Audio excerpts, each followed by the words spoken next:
Hello everybody. This is Felicia here with another layout for the cut cardstock design team. I am using today the cut cardstock basic cardstock in white, and it's 110 pound weight.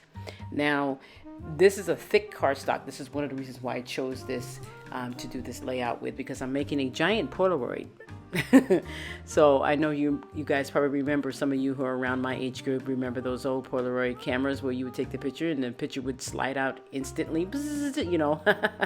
I know how to do the sound effects that go with it, but anyway, so the Instax are kind of like that. So if you're not familiar with Polaroid, just look at the Instax, except the Instax is a little bit smaller than the Polaroids.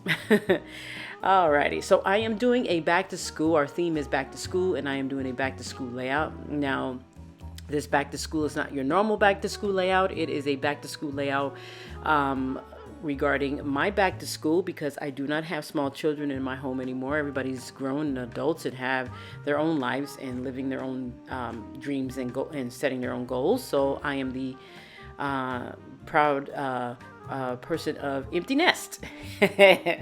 Anyway, so I am doing this layout because I do have to go back to school. This is my last semester here at Sacramento State, and I will be graduating this fall. I only have 4 classes this fall, which I am so glad. I'm so happy, and I'm really stoked about getting it done this year, and I'm really going to concentrate on that. So that's what this is all about.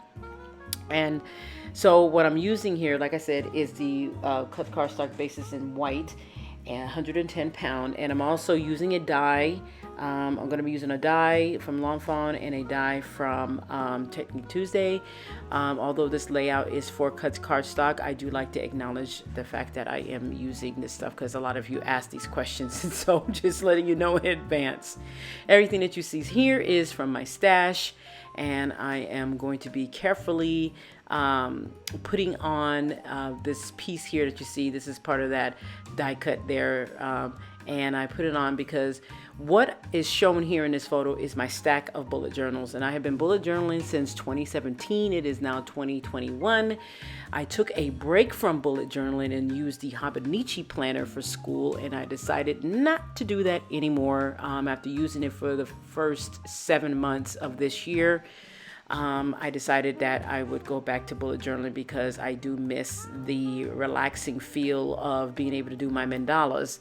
My mandalas are beautiful and colorful in all shapes and everything, and they're always different. No 2 mandalas are alike, so I miss doing that. I miss doing my doodling. I miss doing all that stuff. And I was recently gifted here a bullet journal, and the deluxe, the new edition deluxe, is like the edition 2, and it's a little bit different than the normal bullet journal. The pages are thicker, and they have all kinds of new features, and they even come with a sticker sheet, which is pretty cool.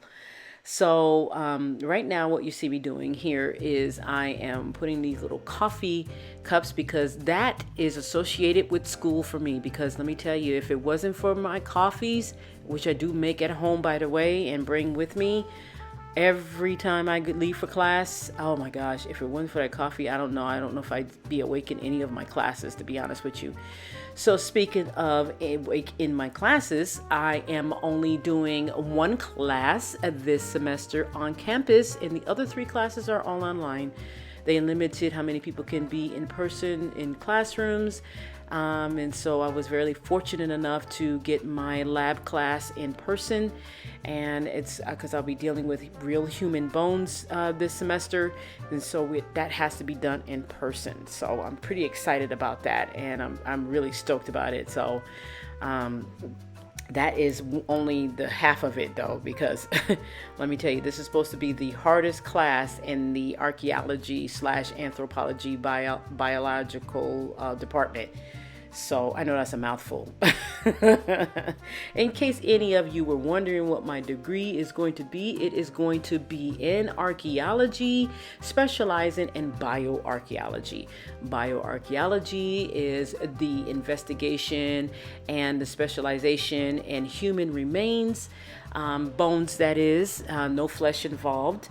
We do learn about the different techniques of the flesh, and we do learn about the different techniques of the bones and the diseases of the bones, and we learn how old the bones are. We can tell what region you come from. We can tell by what you eat, how your teeth are, where you grew up, what region, what you ate, what your diet was, and by your bones and how you die. I know that's a mouthful, but that's what we'll be able to tell.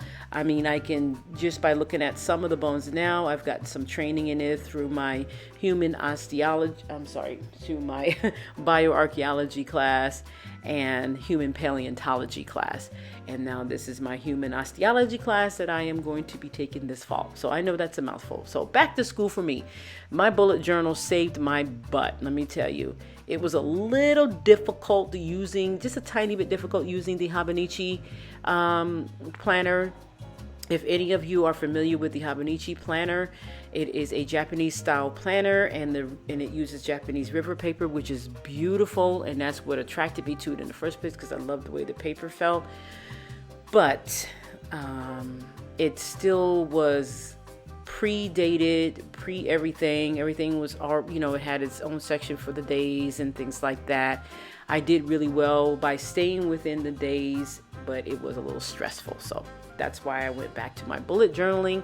So I'm pretty proud of that. And that's why I took a picture of that pile that you see there. And so I'm starting again. And I really haven't found a system that works for me except for bullet journaling, because I can make it my own. I can do everything with it. So if you're ever interested in bullet journaling, my suggestion is to check out. It doesn't have to be colorful. It doesn't have to be artsy. I know some of you have seen that, but it really doesn't have to be that way. I mean, to be honest with you, it is something that people decided to do to express their creativity, to express and make their planner their own. You don't have to do that, because when I don't know if you guys are aware, but Ryder Carroll is the person who invented the bullet journal system, not the notebook. There is a difference. So a lot of people think that the bullet journal is that's the book, the name of the book, but it's not it. It's the system itself. So and he is a minimalist with his, and so once he showed everybody about it, everybody took the bullet journal because you could make it your own and did what they wanted to do with it. So that's what makes it so cool. But you don't have to be an artist to own a bullet journal. Trust me, you don't. I use a lot of washi tape, and I use some stencils to decorate mine, because I don't have time to do all of that fancy stuff. And so I just use it to basically keep track of everything that I have. I mean, I have everything in my bullet journals. So I know that's something that I shouldn't disclose, but I do. So if you are interested in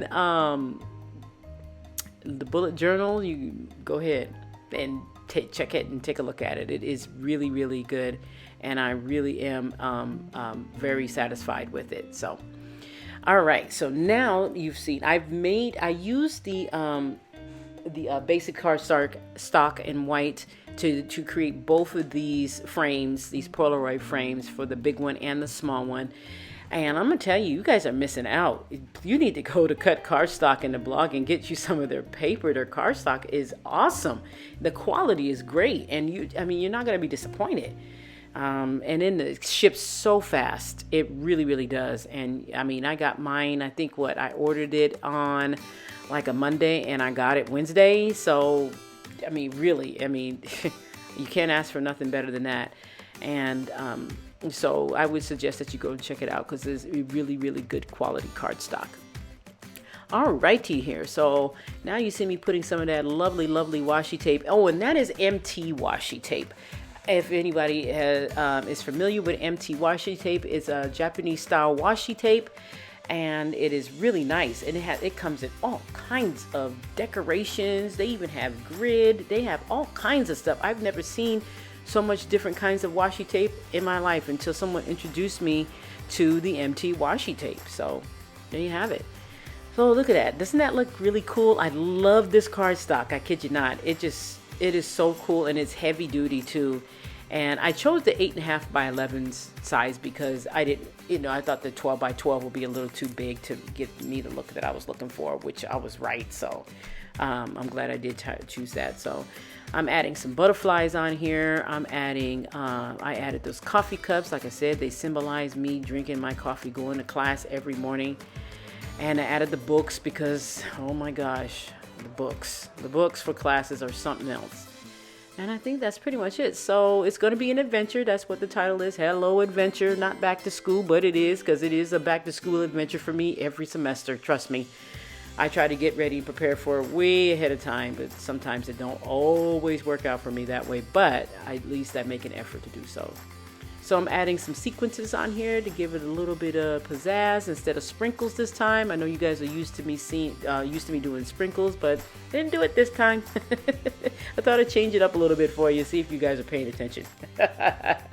Anyway, guys, thank you so much for watching, and be sure to stop by the Cut Cardstock shop so that you can get your own cardstock. And I want to thank you so much for watching, and you guys have a great and wonderful week. And do not forget to subscribe if you have not already, because I would greatly appreciate it. And show YouTube that you like this video by giving it a thumbs up. Take care, guys, and have a wonderful, wonderful, wonderful scrappy week. Bye.